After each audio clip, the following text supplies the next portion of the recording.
히스토리아 영상은 유튜브 채널 딜티 구독, 좋아요 눌러주세요. 자, 소현세자 죽음의 배우로 의심되는 첫 번째 인물이 바로 소현세자의 담당 어이였던 이형익입니다.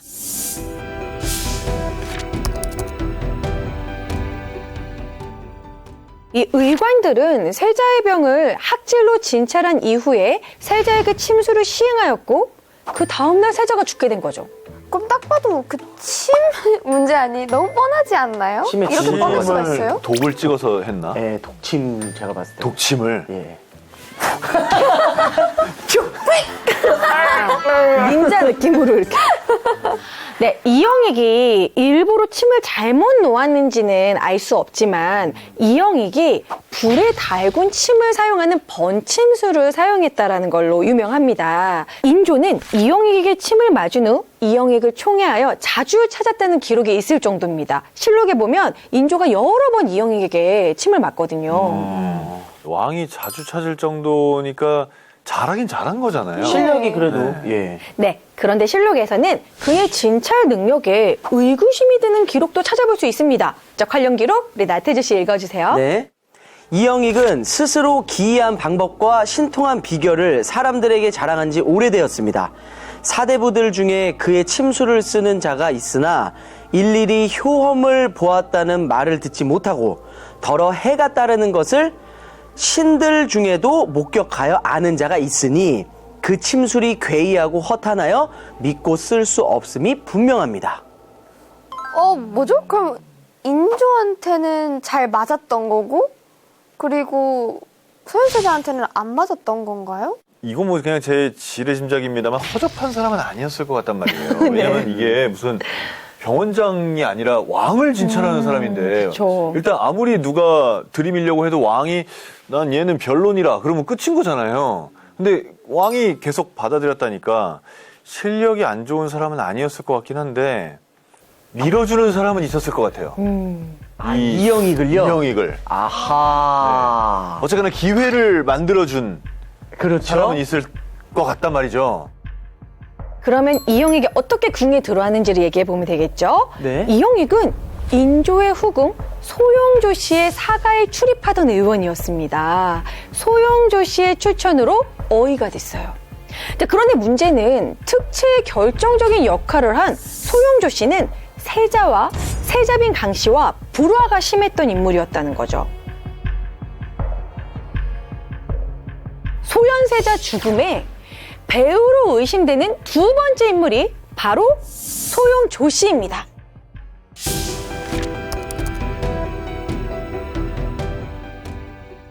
이형익은 사실 뭐 얻을 게 뭐 있어서 그랬겠어요.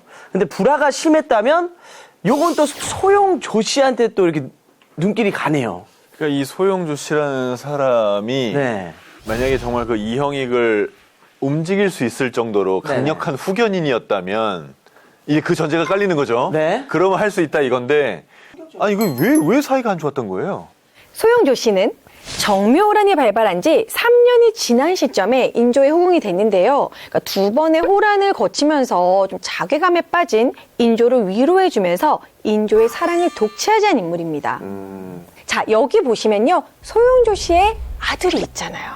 순성군, 낙성군. 그렇죠. 그러니까 소영조 씨 입장에서는 자기 아들을 왕위 올려야 되는데 소현세자. 지금 소현세자가 이제 적인 거죠. 그러니까 소현세자가 사라지면 자기 아들이 올라갈 가능성이 올라가는 거죠. 아니 하나 사라진다고 해결될 게 아니겠구만 지금 저 아들이 주르륵 있는데 뭘 어떻게 하겠다는 거죠 이건?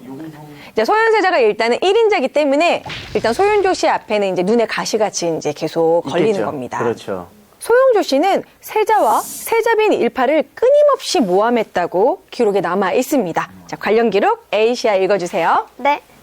소용은 전일부터 세자 및 세자빈과 본디 서로 좋지 않았던 터라 밤낮으로 상의 앞에서 참소하여 세자 내외에게 죄악을 얼고 만들어서 저주를 했다느니 대형 무도의 행위를 했다느니 하는 말로 빈궁을 모함하였다. 이쯤 되면요, 주변 사람들이 일단 소영조 씨를 다 좀 무서워했을 것 같은데, 좀 겁내하고. 네, 1635년 계배로 책봉됐던 장렬 왕후를 인조와 별거시킬 정도로 투기가 심하고 이간질에 능했던 인물입니다.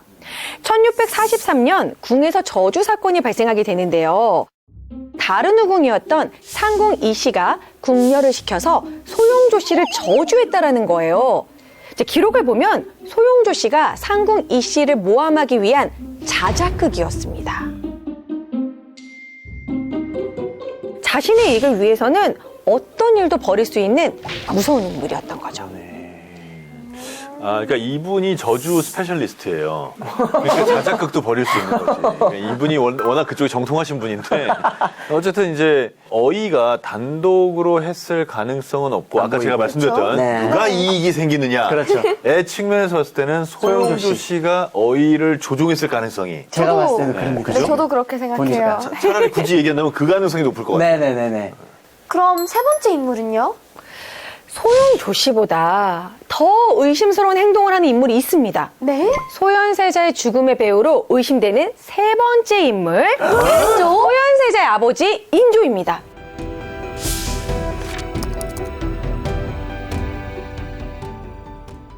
아니 저는 사실 좀 처음부터 좀 인조가 좀 수상하긴 했어요. 왜요? 왜요? 아 왜냐면 자기 아들이 죽었는데 어떤 사연으로 죽은지도 모르고 그냥 넘어간 거 아니에요. 아, 그러네요. 아버지가 덮었네요. 자기 아들인데 왜 죽었는지를 알아야 되는데 다 덮어버렸잖아요. 아. 그걸 유일하게 할 수 있는 분이 인조인데. 네, 소현세자가 죽자 조정에서는 어이 이형익을 국문하라는 상소가 빗발칩니다. 근데 인조는 이형익을 감싸며 최소한의 추궁도 하지 않습니다. 자, 관련 기록 나태주 씨 그리고 한석준 씨 읽어주세요. 학질과 같은 흔한 병을 치료하지 못했으니 이영익의 의술에는 문제가 있습니다. 이영익을 속히 잡아 국문하며 죄를 명하소서. 제가 인조죠. 네. 의관은 신중하지 못한 점이 없으니 의관은 신중하지 못한 점이 없으니 국문할 필요가 없다. 왕인데요. 얘는 밴댕이일 것 같아. 너무 얄팍한데요, 선배님? 아니 왜 인조 그럴 것 같아. 내 시편인 줄 알았어요. 예. 내 시편. 그럼 오늘 좋은 사람으로 취급하고 싶지 않습니다. 인조의 이런 이상한 행동은 소현세자의 장례 절차에서도 계속됩니다. 모든 장례 절차를 대폭 축소하는데요. 홍문관에서 소현세자의 3년상을 주장하지만 인조는 무시하면서 7만의 장례를 끝내버렸어요. 1년을 입어야 하는 상복도 인조는 일주일 만에 벗어버립니다. 와. 그리고 특히 시신을 직접 볼 수 있는 염습 과정도 종친 3명 외에는 아무도 참석을 허락하지 않고 서둘러 입감시킵니다. 뭐가 찔렸어요? 이거 보세요. 뭔가 탄로 날까봐 급하게 그냥 마무리하는 그런 느낌이에요. 인조가 지금. 아까 너무 좋은 목소리로 한 것 같아. 다시 해야 될 것 같아. 아니, 아까도 안 좋았어요. 아 그래요? 아, 그거보다 더 나쁜 사람인 것 같아요. 딱 알맞았습니다. 딱 알맞았어요, 이거. 네, 소현세자가 죽은 후에도 인조는 소현세자의 처우를 너무 야박하게 진행을 합니다. 소현세자의 무덤의 칭호는 다른 왕세자들과 달랐습니다. 네. 여기서 퀴즈 드리겠습니다. 예. 소현세자의 무덤의 칭호는 무엇이었을까요? 1번 총, 2번 능, 3번 원, 4번 묘, 5번 분입니다. 보통은 능이죠. 그쵸, 능. 네. 홍능, 동구능, 뭐 광능. 자, 그쵸, 많이 들어보셨을 능은 거예요. 아니겠죠? 아닌 거죠. 저도 학교 현장체험학습 갔었을 때 성도 많이 아니야. 들어본. 묘는 그냥 우리 할아버지 같은 그냥, 사람들. 예. 네. 분은 분하다. 뭐뭐뭐 고분 뭐 이런 아, 그렇죠. 송산리 1호분, 네. 2호분, 이런 분. 네. 자, 그러면 한번 골라볼까요? 설마 안 그러길 바라지만 묘? 네, 묘를 썼을 것 같아요. 에이시아는 전 그래도 3번 원. 3번 원, 우리 나태주 씨는 4번. 4번 묘. 아 이거 뭐예요? 아니, 저번부터 선배님 퀴즈를 너무 잘하시더라고요. 그냥 거기. 맞긴 해요. 아니 그 저희는 한 편이었잖아요. 나 원래 우리 다른 나태주 사람 씨는 줄을 앉았는데 한석준 씨 뒤에 이렇게 바로 이렇게. 선배님 줄은 동아줄이었어요. 이렇게 하고서 한번 틀려봐야 이제. 나는 찍은 거랑 몰라요. 그냥 안 그러길 바래요. 네. 진짜. 제가 틀렸길 바랍니다. 정답을 공개해 보도록 하겠습니다. 정답은 4번 묘입니다. 이런 4번 묘입니다. 이런 아, 이거 봐. 오늘도. 한석준 씨가 맞추셨어요. 보시면 다 뜻이 있습니다.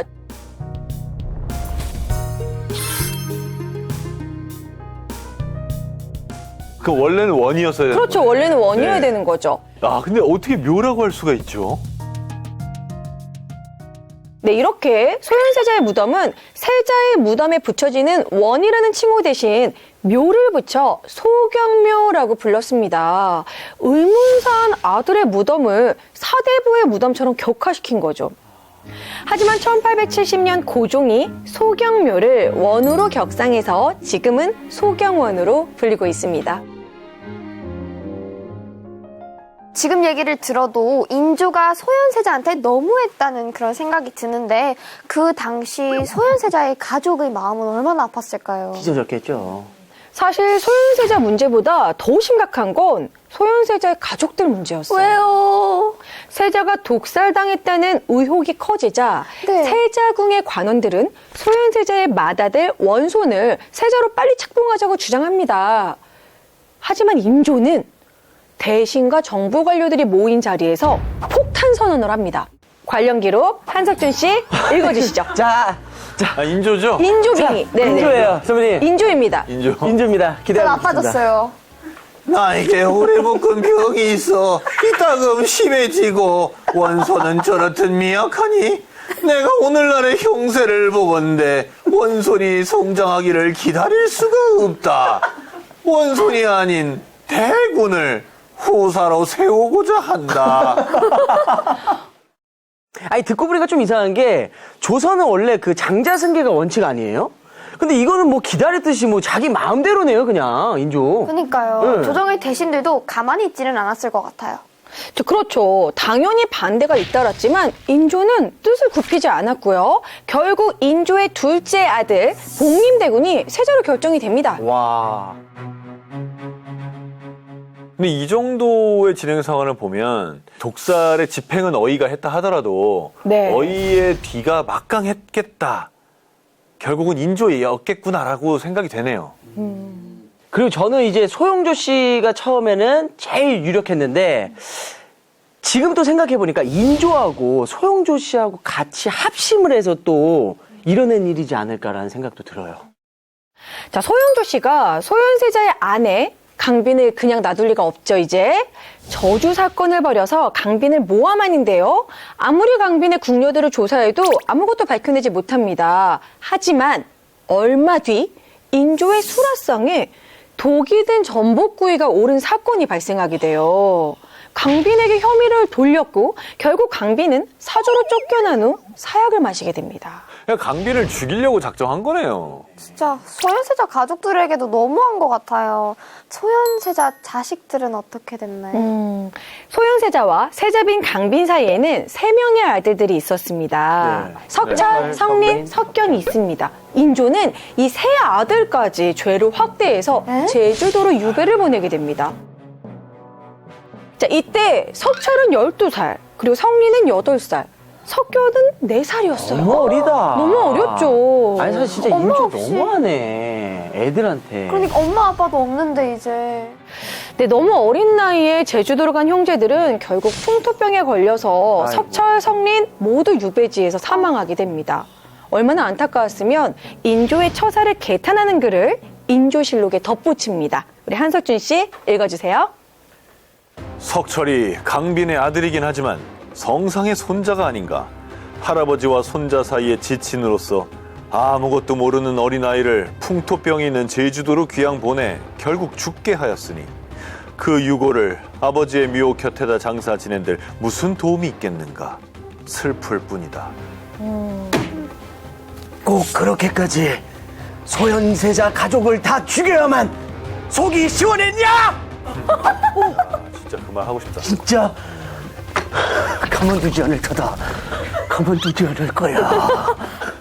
근데 사실 인조하고 소현세자 이 둘 사이에 도대체 무슨 일이 있었던 겁니까? 이렇게까지 한 이유가 인조는 인조반정으로 광해군을 몰아내고 왕위에 오른 인물이잖아요. 덕분에 소현세자는 14살의 나이에 세자로 책봉이 됩니다.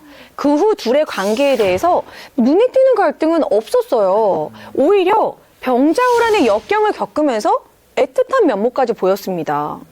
병자호란의 지옥 잊을 수 없죠. 네, 유명하죠. 네, 청나라가 대군을 이끌고 조선을 쳐들어오면서 병자호란이 발생했잖아요. 갑작스러운 침입에 소현세자와 인조는 결국 강화도로 가는 길이 막혀가지고 남한산성으로 피난을 가게 됩니다. 추위에다가 식량난에다가 힘겨운 생활을 이어가다가 결국 항복을 하게 되죠. 그 후에 청나라 황제를 향해 3번 무릎 꿇고 그리고 9번 엎드려 절하는 300구 고두례를 직접 하면서 인조는 이마에 막 피가 났다고 하고 또 그런 아버지를 보는 소현세자는 속으로 피눈물을 흘렸다고 합니다.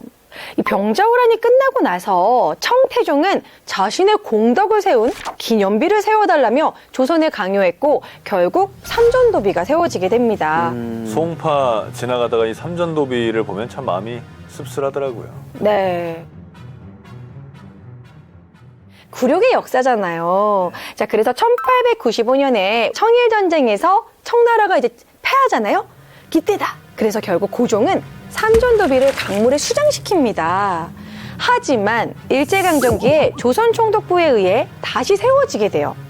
그런데 광복 후에 분노에 찬 주민들이 다시 땅에 파묻어 버립니다. 자, 그런데 1963년에 홍수로 비석이 다시 드러나게 돼요. 자, 그래서, 네, 그래서 사실 이런 게 이제 안티 문화재라고도 하죠. 부끄럽지만 잊지 말아야 할 역사다라면서 사적으로 지적되면서 송파 석촌호수 근처에 다시 세우게 됩니다. 아, 석촌호수 옆이구나. 석촌호수하면 봄에는 벚꽃길로 유명하잖아요. 네. 다음에는 꽃놀이 가면서 삼전도비도 꼭 보고 와야겠어요. 아, 그거 네. 좋다.